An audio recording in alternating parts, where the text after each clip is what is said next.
Assalamualaikum warahmatullahi wabarakatuh. Perkenalkan, nama saya Zi Alismanda, mahasiswa Universitas 19 November Kolaka, Fakultas Keguruan dan Ilmu Pendidikan, Program Pendidikan Geografi, Angkatan 024 dengan NIM 2413106993. Baik, di sini saya mendapatkan tugas dari dosen untuk menjelaskan bentuk lahan asal marin. Di sini saya mendapatkan tugas dari dosen untuk menjelaskan bentuk lahan asal marinnya dengan materi bagaimana bentuk lahan asal marin berperan dalam mitigasi bencana di wilayah pesisir seperti erosi, pantai, erosi, dan banjir. Untuk menjaga dan memelihara bentuk lahan asal marinnya agar tetap berfungsi sebagaimana penyangga ekosistem pesisir yang sehat dan berkelanjutan, berbagai strategi perlu diambil. Bentuk lahan asal marinnya seperti hutan mangrove, terumbu karang, dan bukit pasir berperan penting dalam melindungi garis pantai dari erosi banjir dan badai serta mendukung keanekaragaman hayati. Oleh karena itu, strategi-strategi ini harus berfokus pada konservasi, restorasi, pengelolaan berkelanjutan, serta edukasi dan kebijakan yang mendukung keberlanjutan ekosistem pesisir. 1. Restorasi, konservasi, dan ekosistem pesisir. Ekosistem pesisir yang rusak dapat dipulihkan melalui program restorasi ekosistem, sementara konservasi ekosistem yang masih sehat sangat penting untuk menjaga keberlanjutannya. A. Restorasi mangrove. Restorasi mangrove dapat dilakukan dengan menanam kembali bibit mangrove di daerah yang telah mengalami kerusakan akibat konversi lahan, erosi, atau aktivitas manusia. Proyek penanaman mangrove telah terbukti efektif dalam mengembalikan fungsi ekosistem ini sebagai penyangga pesisir. B. Rehabilitasi terumbu karang. Untuk mempercepat pemulihan terumbu karang yang rusak, terumbu karang buatan dapat digunakan sebagai dasar bibit karang alami dapat tumbuh kembali. Karang buatan juga membantu melindungi pantai dari gelombang besar dan erosi. C. Restorasi bukit pesisir. Vegetasi alami di atas bukit pesisir membantu menjaga kestabilan pasir dan mencegah erosi.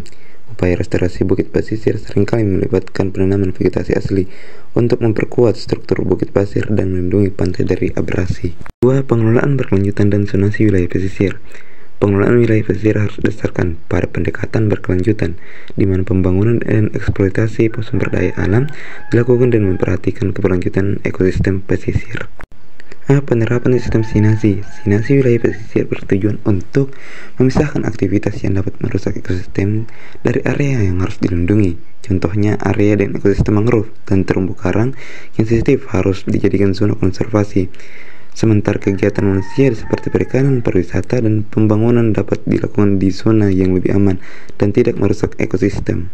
Pengelolaan berkelanjutan perikanan dan aquaculture.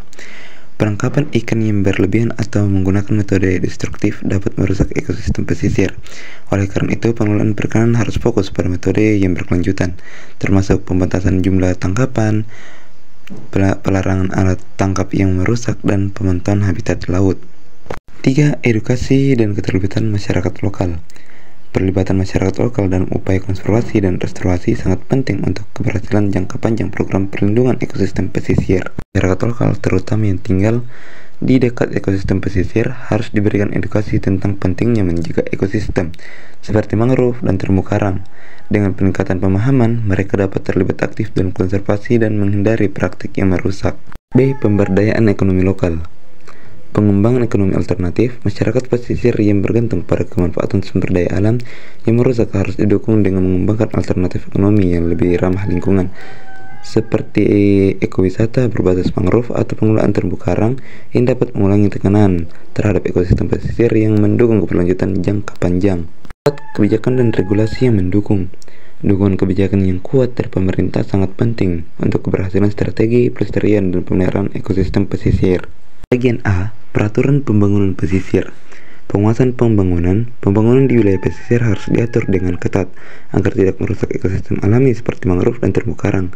Kebijakan penggunaan yang memperhitungkan analisis dampak lingkungan (AMDAL) secara menyeluruh dapat membantu menjaga keseimbangan untuk pembangunan ekonomi di pelestarian lingkungan. B. Kebijakan mitigasi perubahan iklim. Adaptasi dan mitigasi perubahan iklim. Perubahan iklim termasuk kenaikan muka air laut dan peningkatan frekuensi badai merupakan ancaman besar bagi bentuk lahan asal marin. Oleh karena itu, kebijakan nasional dan internasional untuk mengurangi emisi karbon dan mitigasi dampak perubahan iklim sangat penting untuk menjaga keberlanjutan ekosistem pesisir. Apa strategi yang dapat diambil untuk menjaga dan memelihara bentuk lahan asal marine agar tetap berfungsi sebagai penyangga ekosistem pesisir yang sehat dan berkelanjutan? Bentuk lahan asal marine mencerminkan peran penting dalam mitigasi bencana alam di wilayah pesisir, seperti erosi pantai, abrasi, dan banjir. Bentuk lahan ini yang termasuk ekosistem pesisir seperti mangrove, terumbu karang, dan bukit pasir, bertindak sebagai perlindungan alami terhadap gelombang laut, arus, dan badai. Dengan demikian, mereka membantu mengurangi dampak negatif dari fenomena-fenomena di alam tersebut. Berikut penjelasan mengenai bagaimana bentuk lahan asal marine berperan dalam mitigasi bencana alam di wilayah pesisir. Perlindungan dari erosi pantai dan abrasi. Erosi pantai dan abrasi terjadi ketika material di sepanjang pantai terkikis oleh aksi gelombang, arus, dan angin. Bentuk lahan asal marine seperti mangrove dan terumbu karang membantu mengurangi erosi pantai dengan menyerap energi gelombang dan menjaga stabilitas sedimen. Bagian A. Mangrove. Perlindungan terhadap erosi dan pantai. Akar mangrove yang kompleks dan padat mampu menangkap sedimen, memperlambat aliran air, dan mengurangi energi gelombang yang mencapai pantai. Ini mengurangi resiko erosi di sepanjang pantai. Gelombang besar.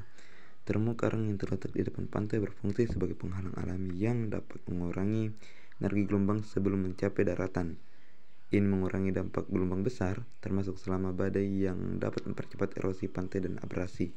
Bagian C. Bukit pasir dan dun pesisir. Perlindungan dari angin dan gelombang.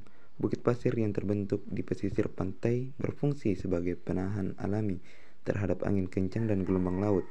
Bukit pasir menyerap sebagian besar energi gelombang dan membantu melindungi daratan di belakangnya dari erosi dan abrasi.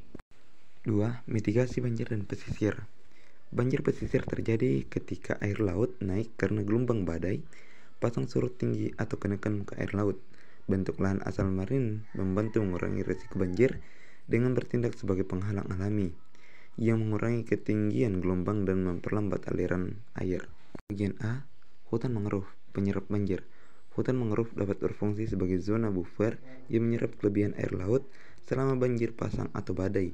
Struktur akar yang rapat memperlambat aliran air dan membantu menurunkan risiko banjir. Bagian B. Pesisir yang berdekatan. Perlindungan dari gelombang badai. Terumbu karang seperti yang ditemukan di pesisir Mandawa, Filipina, membantu memecah gelombang badai yang kuat dan mengurangi ketinggian gelombang yang mencapai pantai.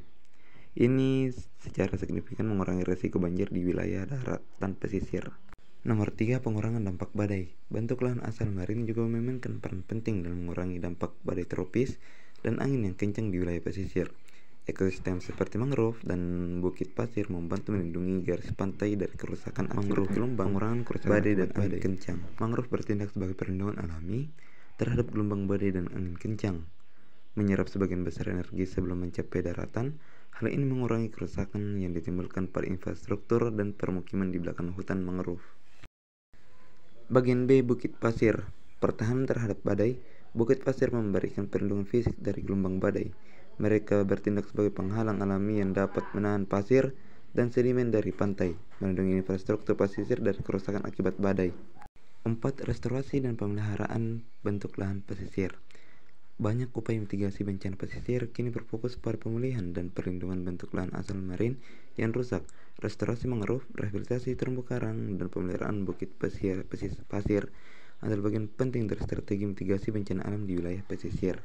Bagian A. Restorasi mangrove. Di beberapa negara seperti Indonesia dan Filipina, upaya restorasi mangrove telah berhasil mengurangi risiko erosi dan banjir di wilayah pesisir. Program penanaman mangrove juga membantu meningkatkan keanekaragaman hayati pesisir yang mendukung keberlanjutan ekosistem. Restorasi terumbu karang. Di Karibia dan Pasifik, proyek restorasi terumbu karang telah membantu mengembalikan fungsi terumbu sebagai pelindung alami pantai dari badai dan erosi. Terumbu yang pulih mampu mengurangi ketinggian gelombang dan melindungi garis pantai.